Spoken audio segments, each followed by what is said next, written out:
Hello everyone, Shinto Bean here, back with some more Warhammer combat cards. This weekend we have a special exploration-style campaign going on. The mission rewards are nothing interesting. Got this guy who's been around for ages, and I don't even need any more copies of him, so I'm not going to bother with keywords for this campaign, but it is kind of a special one. We have an even playing field, so everything is set to max level, and these are the new max levels. I think this is actually the first time that they've set everything to max level since they released the secondary traits. So if you just started playing this game recently, you probably will never have had a chance to play with the cards at these levels. So good opportunity to see especially what epics and legendaries can do at that level. We have slightly more points available, 225 deck points.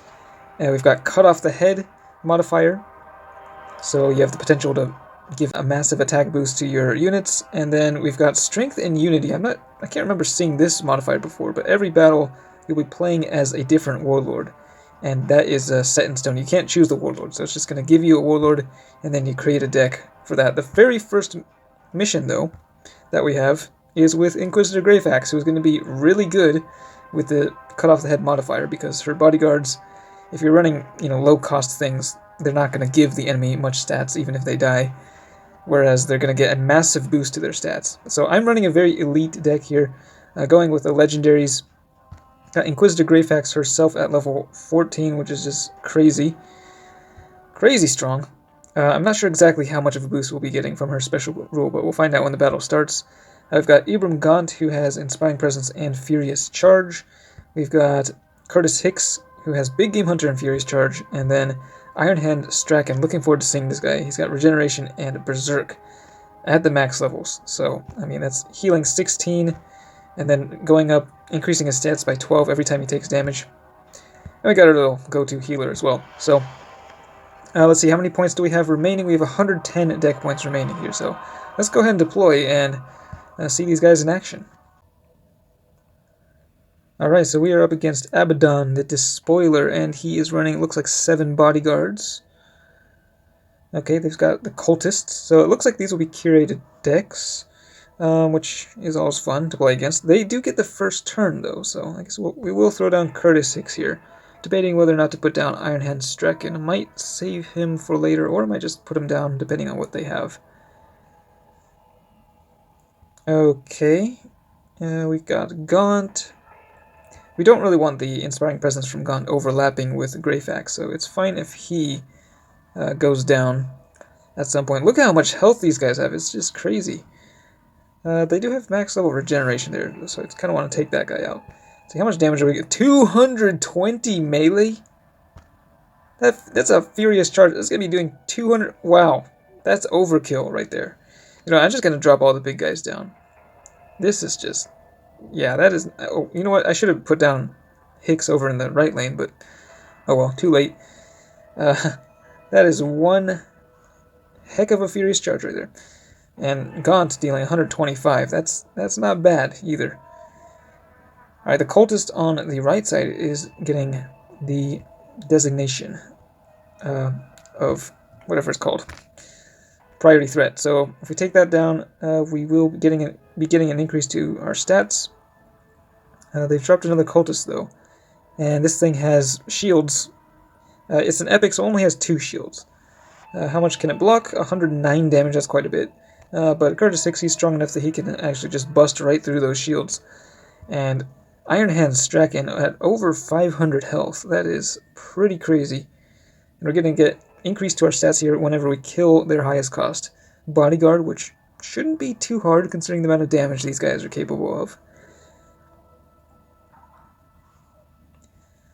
Okay, well, that thing is going to be dealing a lot of damage, though. This dude, 82, and Deathblow went, whoa, 111 with that melee attack. Just swinging back and forth for crazy amounts of damage. Looks like we will at least get rid of the Inspiring Presence, so it'll deal slightly less damage from the Deathblow, but Curtis Hicks taking some heat there.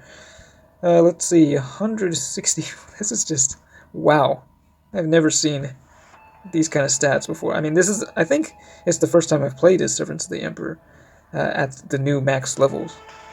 Uh-oh, Abaddon deploying to the field, and he's got a big Furious Charge himself. I mean, that's gonna hurt big time, but they're actually targeting Gaunt, so he's going to be the one taking all that damage, and he gets just taken out in one hit.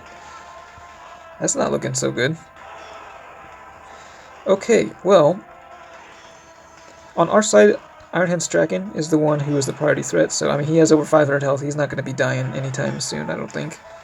But this dude here is a little scary. Let's see. Curtis 6 does have Big Game Hunter, increasing damage by 75%, so even if we go with the melee, we could deal a lot of damage. I'm just not sure. Yeah, I guess we'll just try the melee here, and see how much we can do. 270 damage is nearly enough. And Curtis 6 goes down, sadly. Ibram got at 387 health. And now we can drop down Inquisitor Greyfax. How much damage is she going to be dealing? It's going to be pretty ridiculous here, I think. And of course we still have our healer, so we can get some additional healing here. Let's just take a look at this. Over 100 with all 3 attack types. Plus Big Game Hunter at max level. Kinda overkill there. So yeah, with Greyfax, this is a walk in the park. It's really no contest. They're going for the melee, swinging for nearly 200 damage on Abaddon. That's quite a bit.